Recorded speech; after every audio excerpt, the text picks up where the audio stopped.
আপনি শুধু একটা ধর্ম শব্দের বাংলা জানেন না। এটা হিন্দু, বৌদ্ধ, খ্রিস্টান সর্বজাতির সর্বপ্রথম লাগানো আছে ধর্ম শব্দ। কিন্তু এখন দেখেন এই ধর্ম শব্দ অর্থ শতকরা 99% কম জানে না।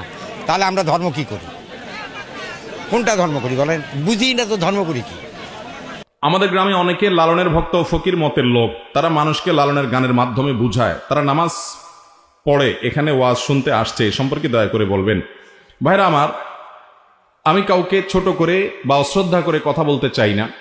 তবে ইসলাম অত্যন্ত পরিষ্কার। ইসলাম হলো কোরআন এবং সুন্নাহকে অনুসরণ করার নাম। কোরআন এবং সুন্নাহকে আপনি অধ্যয়ন করেন, দিনের আলোর মতো পরিষ্কার হয়ে যাবে যে একজন মুসলমান হিসেবে আপনার কি করা উচিত, কার কি করা উচিত নয়। আমরা বিশেষ করে ইসলামের নামে নানা মতবাদের কথা শুনি। এই আপনার মতবাদগুলোর প্রত্যেকটা নিয়ে আলাদা আলাদা অ্যানালাইসিস আছে। বিশেষ করে বাউলদের যে জীবন আচার, তাদের যে ধর্মবিশ্বাস, এটা নিয়ে আমাদের 1 ঘন্টার উপর একটা বক্তব্য ইউটিউবে আছে। আপনি সার্চ দিলে সেখানে পেয়ে যাবেন। আমি বহু দিন ব্যয় করে তাদের বই পুস্তক পড়ে তার উপরে ডিটেইল আলোচনা করেছি। আপনি সেটা শুনে নিতে পারেন। আমি অনুরোধ করব, আপনি অনুগ্রহ করে নির্মোহভাবে একটা বার পুরো আলোচনা শোনার চেষ্টা করেন। আশা করছি আপনার কাছে ক্লিয়ার হয়ে যাবে।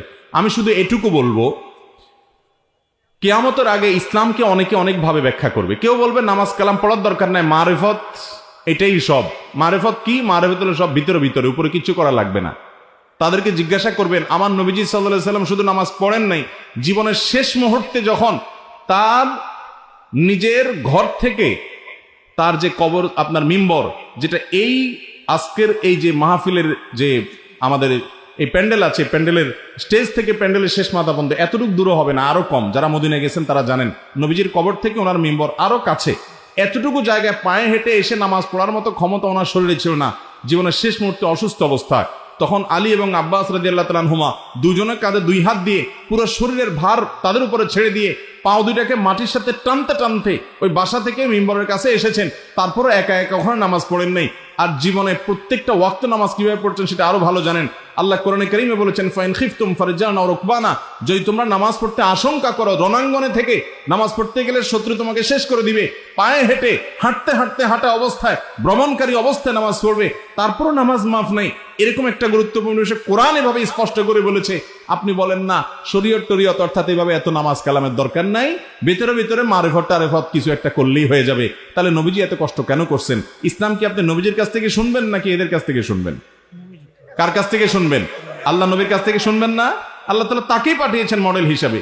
অতএব ইসলামের নামে আমরা এই সমস্ত বিভ্রান্তির মধ্যে থাকলে কখনো আমরা মুক্তির পথ পেতে পারি না। নবী করিম সাল্লাল্লাহু আলাইহি সাল্লাম পরিচ্ছন্ন থাকতেন, তিনি পরিষ্কার থাকতেন। জুমার দিন গোসল করাকে এক হাদিসে তিনি ওয়াজিব বলেছেন। এটা আগে ওয়াজিব ছিল, পরে মানসুখ হয়েছে। ভাইরা আমার, নবী সাল্লাল্লাহু আলাইহি সাল্লাম প্রতিদিন অনেকবার করে মেসওয়াক করতেন, পরিচ্ছন্ন থাকতেন, যাতে মুখের দুর্গন্ধে কারোর কষ্ট না হয়। তিনি বাসায় ঢুকতে মেসওয়াক করতেন, ওযুর সময় মেসওয়াক করতেন, নামাজের সময় মেসওয়াক করতেন, তিনি কোনো জায়গায় যেতে গেলে মেসওয়াক করতেন, জুমার দিন আলাদা মেসওয়াক করতেন। এত ঘন ঘন মেসওয়াক করতেন যাতে পরিচ্ছন্ন থাকে। 5 বার 5 ওয়াক্তের জন্য ওযু করতেন যাতে পরিচ্ছন্ন থাকে, সুস্থ থাকে, ফ্রেশ থাকে। তিনি পরিপাটি থাকতেন। ইসলামটা সুন্দর। আপনি ইসলামের নামে সালাদ চট করে থাকবেন, চুলের মধ্যে আপনার ময়লা জটলা পাকায়া যাবে, আপনার গায়ের থেকে দুর্গন্ধ হবে, আপনি বিড়ি আর গাঞ্জা খাবেন আর বলবেন এটার নাম ইসলাম। তো তাহলে ভণ্ডামি দুনিয়াতে কিসের নাম হবে?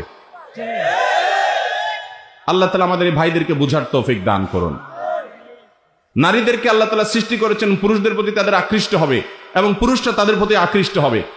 এই জন্য এই ডক্টর খন্দকার আব্দুল্লাহ জাহাঙ্গীর রহমানের একটা কথা আছে, স্বর্ণের অক্ষরে লেখার মতো। স্যার রাহিমাহুল্লাহ বলতেন, যৌনতা এটা প্রমোটেড বাই আল্লাহ সুবহানাহু ওয়া তাআলা। সৃষ্টিগতভাবে যৌনতা প্রমোটেড।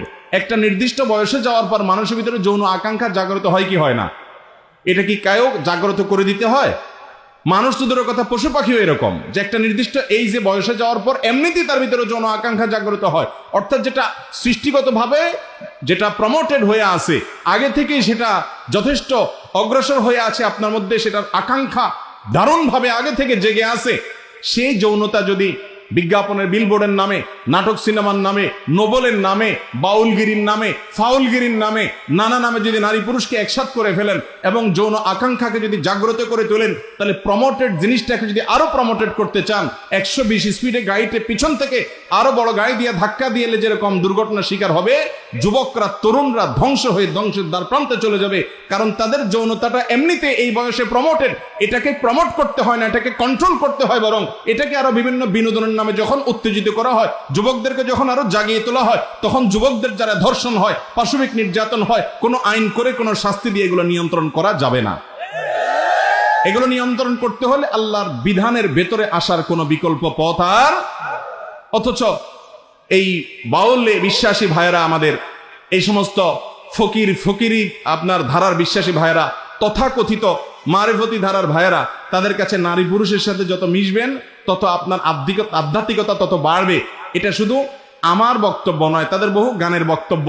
ওই যে আপনার সময় গেলে সাধন হবে না, এই গানের যে কথামালা, এই গানের যে ব্যাখ্যা ইউনিভার্সিটি টিচাররা করেছেন, ওইটা আমি অক্ষরে অক্ষরে আমার এই বক্তব্যে একবারে বই পৃষ্ঠা সহকারে বিস্তারিত বলেছি, শুনে দেখবেন। অতএব ভাইরা আমার, ইসলাম পরিষ্কার পরিচ্ছন্ন, এখানে কোনো নোংরামো নাই, এখানে কোনো পাগলামো নাই, এখানে কোনো গাঞ্জা খাওয়া খাই নাই, এখানে কোনো চুলের জটলা নাই, এখানে কোনো চুলের ময়লা নাই, এখানে চটপরে ময়লা হয়ে থাকা নাই, এখানে দেশ এবং জাতির বোঝা হয়ে আপনি মাজারে শুয়ে থাকবেন, 2টা পয়সা কামাবেন না, আর্থসামাজিক উন্নয়নে কোনো ভূমিকা রাখবেন না, নিজে বোঝা অন্যের জন্য বোঝা হবেন, সংসার করবেন না, এরকম যদি হয় তাহলে পৃথিবীটা অচল হয়ে যাবে। এরকম অযৌক্তিক জিনিস ইসলামে নাই। আল্লাহ আমাদেরকে বুঝার তৌফিক দান করুন।